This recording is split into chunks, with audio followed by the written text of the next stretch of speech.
Hello. నాన్న తిన్నావా? ఎలా ఉన్నావు? ఆ, అన్నట్టు అడగడం మర్చిపోయాను. ఈ రోజు నీది రిజల్ట్ కదా, ఏమైంది? అంటే నాన్న అది ఎప్పట్లానే ఈసారి కూడా దగ్గరలో పోయింది. ఇలా ఇంకా ఎన్నాళ్ళు రా? బయటికి వెళ్తే బంధువులు అడిగిన ప్రశ్నలకి సమాధానం చెప్పలేక, ఊర్లోకి వెళ్తే మీ అబ్బాయి ఏం చేస్తున్నాడని అడిగితే ఏం చెప్పాలో తెలియక మీ అమ్మ నేను మాలో మేము కుమిలిపోతున్నాం రా. కనీసం ఈసారైనా తలెత్తుకునేలాగా ఏదైనా చేయరా.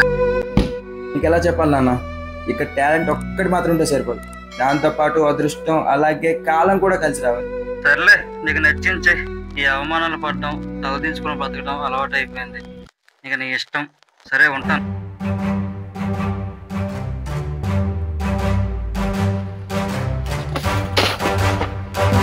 అసలు ఏం జరుగుతుంది నా జీవితంలో?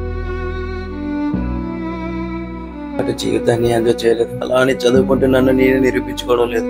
అమ్మ నాన్న అడిగే ప్రశ్నకి సమాధానం చెప్పలేక, నా గెలుపుని ఓ సమాధానంలా మార్చుకోలేక, ఏ తీరానికి చేరిన ఒక పడవల జీవితం అనే సందర్భం మధ్యలోనే ఉండిపోయాను.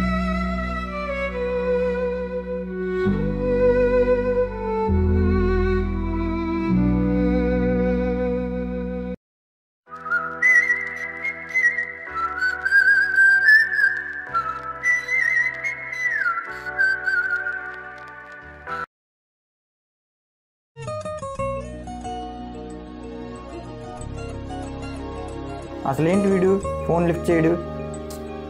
సరేలే, లోపలికి వెళ్ళి చెక్ చేద్దాం.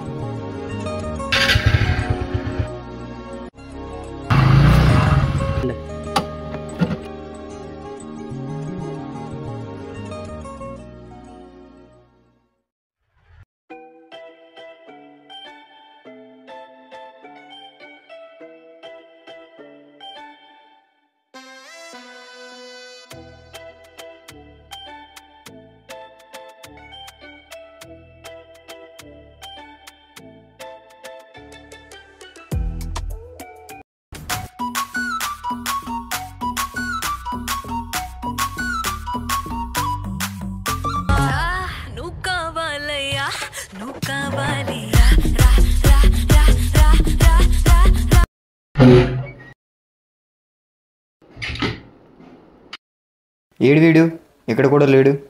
సర్లే, పైకి వెళ్ళి చూద్దాం.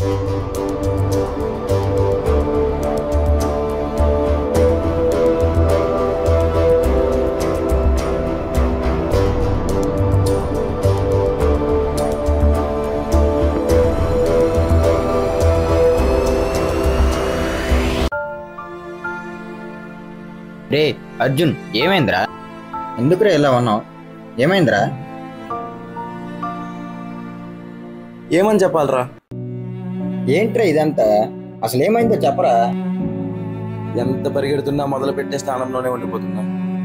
నిరూపించుకోవాలనుకున్న ప్రతిసారి నిరాశతోనే మిగిలిపోతున్నా. అక్షరాలను ఆయుధంగా మార్చుకొని ఓటమి అనే అడ్డుగోడని బద్దలు కొట్టాలని బయలుదేరి చివరికి ఏం సాధించలేక మళ్ళీ అవమానాలనే అంధకారంలో కూరుకుపోతున్న ఓ విద్యార్థిని అని ఎలా చెప్పాలరా నీకు?